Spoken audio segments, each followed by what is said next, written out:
પ્રશ્ન છે કે સુદર્શન તળાવ છે કોણે બંધાવ્યું હતું? તો જવાબ આવશે પુષ્યગુપ્ત વેશ્યએ છે સુદર્શન તળાવ બંધાવ્યું હતું. ત્યારબાદ મોહમ્મદ ગજનીએ સોમનાથ મંદિર પર ક્યારે ચડાઈ કરી હતી? તો જવાબ આવશે ઈસવીસન 1026માં. ત્યારબાદ આનત, જેના નામ પરથી ગુજરાતને આનત પ્રદેશ કહેવાતો હતો, તો તે કોનો પુત્ર હતો? તો મિત્રો જવાબ આવશે સયાતીનો તે પુત્ર હતો. ત્યારબાદ મૈત્રક કાળમાં સમગ્ર ગુજરાતને કયા નામે ઓળખવામાં આવતો હતો, જે સમય જતા દક્ષિણ ગુજરાતનું પૂરતું સીમિત રહ્યું હતું? તો જવાબ આવશે લાટ તરીકે છે ઓળખવામાં આવતો હતો. ત્યારબાદ ગુજરાતનો પ્રમાણિત ઇતિહાસ કયા કાળથી મળે છે? તો જવાબ આવશે મૌર્ય કાળથી મળે છે. ત્યારબાદ ઇતિહાસકારોએ પ્રાગ ઐતિહાસિક કાળને કેટલા ભાગમાં વહેંચ્યા છે અને કયા કયા ભાગ છે? તો મિત્રો 3 ભાગમાં વહેંચ્યા છે. પહેલું છે પુરાતન પાષાણ યુગ, મધ્ય પાષાણ યુગ અને નૂતન પાષાણ યુગ. આ 3 ભાગમાં વહેંચ્યા છે. ત્યારબાદ સિંધુ સભ્યતાનો બીજા કયા નામે છે તેને ઓળખવામાં આવે છે? તો મિત્રો જવાબ આવશે સિંધુ સભ્યતાને હડપ્પા સભ્યતા અથવા તો સિંધુ ખીણની સભ્યતા તરીકે ઓળખવામાં આવે છે. ત્યારબાદ હડપ્પા નગર કઈ નદીના કિનારે આવેલું છે? તો જવાબ આવશે રાવી નદીના કિનારે આવેલું છે. ત્યારબાદ લોથલ છે મિત્રો કોણે શોધ્યું હતું અને ક્યારે શોધ્યું હતું? તો જવાબ આવશે CSR રાવે ઈસવીસન 1954માં શોધ્યું હતું. ત્યારબાદ લોથલનો અર્થ મિત્રો શું થાય છે? તો લોથલનો અર્થ મિત્રો છે મરેલાનો ટેકરો, તેનો અર્થ થાય છે. ત્યારબાદ લોથલ ક્યાં આવેલું છે? તો લોથલ મિત્રો અમદાવાદ જિલ્લામાં ધોળકા તાલુકાના સરગવાલા ગામે આવેલું છે. ત્યારબાદ હડપ્પા સભ્યતાનું ગુજરાતનું સૌપ્રથમ કયું નગર શોધાયું હતું? તો જવાબ આવશે રંગપુર શોધાયું હતું અને ઈસવીસન 1931માં આની શોધ થઈ હતી. ત્યારબાદ વિશ્વનું સૌથી પ્રાચીન ડોકયાર્ડ એટલે કે ગોદીવાડા ક્યાં આવેલું છે? તો જવાબ આવશે લોથલ ખાતે મિત્રો આ આવેલું છે. ત્યારબાદ SR રાવે છે કયા સ્થળને લઘુ હડપ્પા કે લઘુ મોહેંજો-દડો કહ્યું છે? તો જવાબ આવશે લોથલને કહ્યું છે. ત્યારબાદ સિંધુ લિપિના કેટલા ચિહ્ન લોથલમાંથી મળી આવ્યા છે? તો જવાબ આવશે 95 જેટલા ચિહ્નો મળી આવ્યા છે.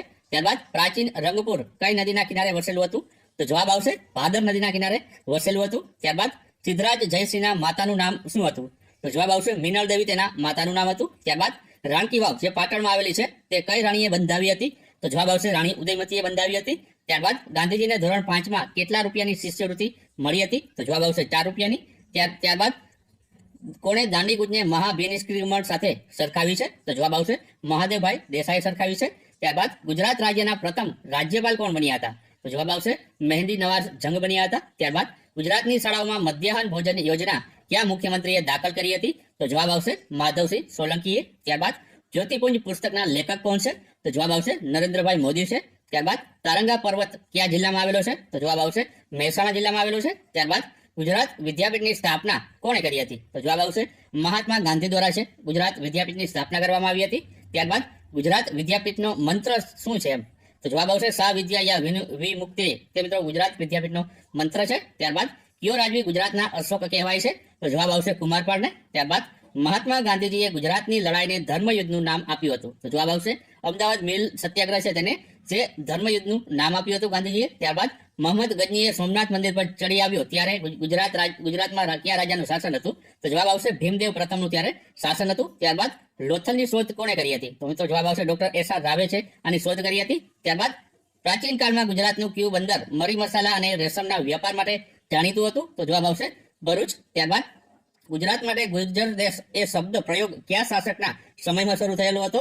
તો જવાબ આવશે મૂળરાજ પ્રથમના સમયમાં. ત્યારબાદ હેમચંદ્રાચાર્યનું બાળપણનું નામ શું હતું? તો જવાબ આવશે ચાંગદેવ તેનું નામ હતું. ત્યારબાદ મૂળરાજ સોલંકી પોતાની રાજધાની ક્યાં સ્થાપિત કરી હતી? તો જવાબ આવશે અણહિલપુર પાટણ ખાતે તેણે પોતાની રાજધાની સ્થાપી હતી. ત્યારબાદ ન્યાયપ્રિય અને પવિત્ર સુલતાન તરીકે કોની ગણના થાય છે? તો જવાબ આવશે મુઝફ્ફર શાહ બીજાની જે છે ગણના થાય છે. ત્યારબાદ ગુજરાતના સૌથી પરાક્રમી સુલતાન તરીકે કોણ ઓળખાય છે? તો જવાબ આવશે મોહમ્મદ બેગડાને. ત્યારબાદ મહાગુજરાત આંદોલનની આગેવાની કોણે લીધી હતી? તો જવાબ આવશે ઇન્દુલાલ યાજ્ઞિકે. ત્યારબાદ ગુજરાત રાજ્યમાં સૌથી વધારે વાર મુખ્યમંત્રી તરીકે કોણ રહ્યું હતું? તો જવાબ આવશે નરેન્દ્રભાઈ મોદી રહ્યા હતા.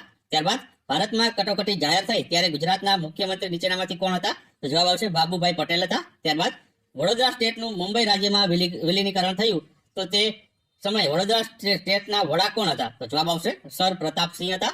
ત્યારબાદ કયા રાજ્યપાલશ્રીના સમયમાં 2 વાર રાષ્ટ્રપતિ શાસન લાદવામાં આવ્યું હતું? તો જવાબ આવશે માનનીય શ્રી કે વિશ્વનાથનના સમયમાં. ત્યારબાદ નવનિર્માણ આંદોલન કયા હેતુ માટે થયું હતું? તો મોંઘવારી હટાવવા માટે. ત્યારબાદ ગાંધીનગરને ગુજરાતના પાટનગર તરીકે વિકસાવવાના કામની શરૂઆત કયા મુખ્યમંત્રીના સમય દરમિયાન થઈ હતી? તો જવાબ આવશે હિતેન્દ્રભાઈ દેસાઈ મુખ્યમંત્રી હતા ત્યારે. ત્યારબાદ ગુજરાત રાજ્યની સ્થાપના પછી સૌપ્રથમ વિધાનસભા અધ્યક્ષ પદે કયા મહાનુભાવ હતા? તો જવાબ આવશે કલ્યાણજી મહેતા હતા. ત્યારબાદ ગોળીઓ પર કોઈના નામ સરનામા હોતા નથી આ વાક્ય મહાગુજરાત આંદોલન વખતે કોણે ઉચ્ચાર્યું હતું? તો જવાબ આવશે ઠાકોરભાઈ દેસાઈએ. ત્યારબાદ ઈસવીસન 1877માં અમદાવાદમાં સ્વદેશી ઉદ્યોગ વર્ધક મંડળીની સ્થાપના કોણે કરી હતી? તો જવાબ આવશે અંબાલાલ સાકરલાલ દેસાઈએ કરી હતી. ત્યારબાદ ધોળાવીરામાંથી પ્રાપ્ત થયેલા સીલ શેના બનેલા છે? તો જવાબ આવશે પકવેલી માટીના. ત્યારબાદ ગુજરાતનું પ્રથમ પ્રધાનમંડળ કયા સ્થળે રચવામાં આવ્યું હતું? તો જવાબ આવશે સાબરમતી આશ્રમ ખાતે.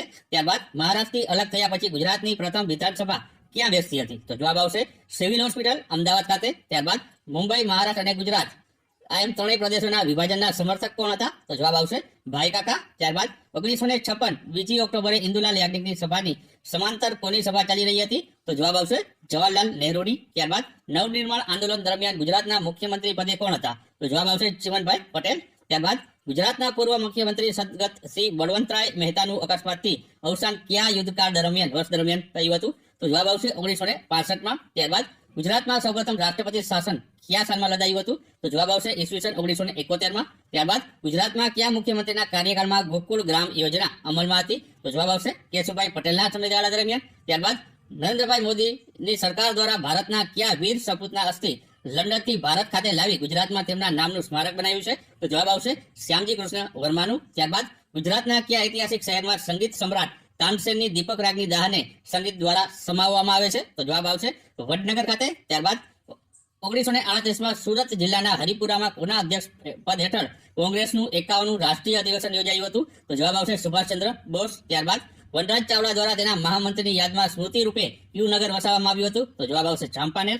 ત્યારબાદ ભારતમાં ગવર્નર તરીકે નિમણૂક પામનાર સૌપ્રથમ ગુજરાતી કોણ હતા? તો જવાબ આવશે ચંદુલાલ ત્રિવેદી. ત્યારબાદ ગુજરાત રાજ્ય વિધાનસભાના સૌપ્રથમ અધ્યક્ષ કોણ હતા? તો જવાબ આવશે કલ્યાણજી મહેતા હતા.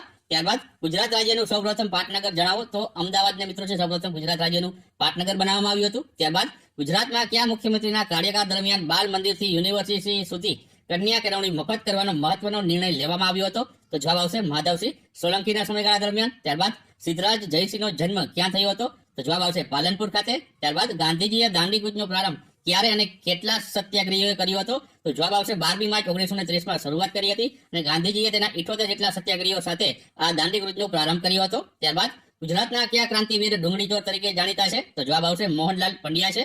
ત્યારબાદ સન 1884 થી 85માં સૌરાષ્ટ્ર ખાતે સૌપ્રથમ વખત શરૂ કરવામાં આવેલો સામલદાસ કોલેજની સ્થાપના કોના દ્વારા છે કરવામાં આવી હતી? તો જવાબ આવશે મહારાજા તખ્તસિંહજી દ્વારા. ત્યારબાદ ગુજરાત વિદ્યાપીઠની સ્થાપના કયા વર્ષમાં થઈ હતી? તો જવાબ આવશે ઈસવીસન 1920માં થઈ હતી. ત્યારબાદ બારડોલી સત્યાગ્રહનું સંચાર કેન્દ્ર કયા આશ્રમેથી સરદારે કરેલું? તો જવાબ આવશે સ્વરાજ આશ્રમ ખાતેથી. ત્યારબાદ મહાગુજરાત ચળવળનું નેતૃત્વ કોણે કર્યું હતું? તો જવાબ આવશે ઇન્દુલાલ યાજ્ઞિક દ્વારા. ત્યારબાદ ગુજરાત વિદ્યાપીઠને ડીમ્ડ યુનિવર્સિટીનો દરજ્જો ક્યારે મળ્યો હતો? તો જવાબ આવશે 1963માં. ત્યારબાદ ભારતના દેશી રાજ્યોના વિલીનીકરણમાં કોણે સિંહ ભાગ ભજવ્યો હતો? તો જવાબ આવશે સરદાર વલ્લભભાઈ પટેલે. ત્યારબાદ વલ્લભભાઈ પટેલને કયા સત્યાગ્રહથી સરદારનું બિરુદ મળ્યું હતું? તો જવાબ આવશે બારડોલી સત્યાગ્રહથી. ત્યારબાદ ગુજરાતમાં અશોકનો શિલાલેખ ક્યાં આવેલો છે? તો ગિરનારની તળેટીમાં આવેલો છે. ત્યારબાદ વર્લ્ડ હેરિટેજ સિટી તરીકે ઘોષિત થયેલ અમદાવાદ શહેરમાં નેશનલ મોન્યુમેન્ટ્સના કેટલા છે? તો 54 જેટલા આવેલા છે. ત્યારબાદ કયું કારણ ખેડા સત્યાગ્રહ માટે જવાબદાર ગણાય છે? તો જવાબ આવશે અતિવૃષ્ટિ છતાં મહેસૂલ ઉઘરાવવાનું કારણ છે તે ખેડા સત્યાગ્રહનું જે કારણ રહેલું છે. ત્યારબાદ ભારતીય સંઘમાં જોડાવાની સૌપ્રથમ પહેલ કયા રાજાએ કરી હતી? તો જવાબ આવશે ભાવનગરના કૃષ્ણકુમારસિંહજીએ સૌપ્રથમવાર છે તે ભારત સંઘમાં જોડવાની પહેલ કરી હતી. ત્યારબાદ ગુજરાતમાં વડી અદાલતની સ્થાપના કયા વર્ષમાં થઈ હતી? તો જવાબ આવશે ઈસવીસન 1960માં. ત્યારબાદ ભારતના 4 ધામોમાંનું એક છું, 6 માળનું શિખર ધરાવું છું, મારો ઘુમટ 60 સ્તંભોથી ઉભો છે, મને ઓળખો. તો આ કયું સ્થળ છે? તો મિત્રો આ દ્વારકાધીશનું મંદિર છે જે દેવભૂમિ દ્વારકા જિલ્લામાં આવેલું છે. ત્યારબાદ ફતેપુર સિકરીમાં બુલંદ દરવાજો છે કોણે બંધાવ્યો હતો? તો જવાબ આવશે અકબર રાજાએ બંધાવ્યો હતો. ત્યારબાદ અમદાવાદમાં વિનોદ કિનારીવાળા અને ઉમાકાંત કડિયા કઈ લડત માટે છે તેઓ શહીદ થયા હતા? તો જવાબ આવશે હિન્દ છોડો જે છે લડત માટે તેઓ શહીદ થયા હતા. ત્યારબાદ ગુજરાત રાજ્યના કયા મુખ્યમંત્રીના સમયગાળા દરમિયાન વડોદરામાં છે કોયલી રિફાઇનરી કાર્યરત થઈ હતી? તો જવાબ આવશે બળવંતરાય મહેતાના સમયગાળા દરમિયાન. ત્યારબાદ ગુજરાત રાજ્યના કયા મુખ્યમંત્રીના કાર્યકાળ દરમિયાન પંચાયતી રાજનો કાયદો ઘડવામાં આવ્યો હતો? તો જવાબ આવશે ડોક્ટર જીવરાજ મહેતાના સમયગાળા દરમિયાન. ત્યારબાદ IIM અમદાવાદની સ્થાપના કયા મુખ્યમંત્રીનું મહત્વનું યોગદાન રહ્યું છે? તો જવાબ આવશે ડોક્ટર જીવરાજ મહેતાનું. ત્યારબાદ મહાગુજરાત ચળવળ દરમિયાન રાજકીય પક્ષોએ મહાગુજરાત જનતા પરિષદની સ્થાપના ક્યારે કરી હતી? તો જવાબ આવશે સપ્ટેમ્બર 1956માં. ત્યારબાદ ગુજરાતમાં સૌપ્રથમવાર રાષ્ટ્રપતિ શાસન કયા વર્ષમાં લાદવામાં આવ્યું હતું? તો જવાબ આવશે 1971માં. ત્યારબાદ ગુજરાત હાઈકોર્ટની સ્થાપના કયા વર્ષમાં થઈ હતી? તો જવાબ આવશે 1960માં. ત્યારબાદ ગુજરાતમાં અશોક શિલાલેખ કયા જિલ્લામાં આવેલો છે? તો તે મિત્રો જુનાગઢ જિલ્લામાં આવેલો છે. ત્યારબાદ ગુજરાતમાં સૌપ્રથમ એક્સપ્રેસ વે હાઈવે યોજના આપનાર મુખ્યમંત્રી કોણ છે? તો જવાબ આવશે નરેન્દ્રભાઈ મોદી રહેલા છે. ત્યારબાદ ઈરાનથી આવેલા પારસીઓ ગુજરાતના કયા બંદરે ઉતર્યા હતા? તો જવાબ આવશે સજ્જાણ બંદર ઉપર. ત્યારબાદ ગુજરાતના કયા દેશની રજવાડા માટે આરજુ હુકુમત રચાઈ હતી? તો જવાબ આવશે જુનાગઢ માટે. ત્યારબાદ કાગડા કૂતરાના મોતે મરીશ પણ સ્વરાજ લીધા વિના આશ્રમ પાછો નહીં ફરું, એવી પ્રતિક્રિયા કોણે લીધી હતી? તો જવાબ આવશે ગાંધીજીએ લીધી હતી. ત્યારબાદ શંકરસિંહ વાઘેલા કેન્દ્રમાં ક્યાં મંત્રી રહી ચૂક્યા છે? તો જવાબ આવશે કાપડ મંત્રી તેઓ રહી ચૂક્યા છે. ત્યારબાદ સરદાર પટેલ યુનિવર્સિટીની સ્થાપના કોણે કરી હતી? તો જવાબ આવશે ભાઈ કાકાએ. ત્યારબાદ કાદંબરીના રચિતા કોણ હતા? તો જવાબ આવશે બાણભટ્ટ. હિન્દ સ્વરાજ જે છે તેના લેખક કોણ હતા? તો તે મિત્રો ગાંધીજી હતા. ત્યારબાદ 8 ઓગસ્ટે કયું આંદોલન શરૂ થયું હતું? તો હિન્દ છોડોનું આંદોલન છે તે શરૂ થયું હતું. ત્યારબાદ મહાત્મા ગાંધીજીએ કયા વર્ષે દાંડી કૂચ કરી હતી? તો જવાબ આવશે 1930માં. ત્યારબાદ સોરઠ હરપ્પનનો ખ્યાલ સૌપ્રથમ આંદોલન સ્થળે સ્વીકૃત થયો હતો? તો જવાબ આવશે રોજડી ખાતે. ત્યારબાદ ગુજરાતનું દસ્તાવેજી ઇતિહાસ કયા સમયગાળાથી શરૂ થાય છે? તો જવાબ આવશે મૌર્ય કાળથી શરૂ થાય છે.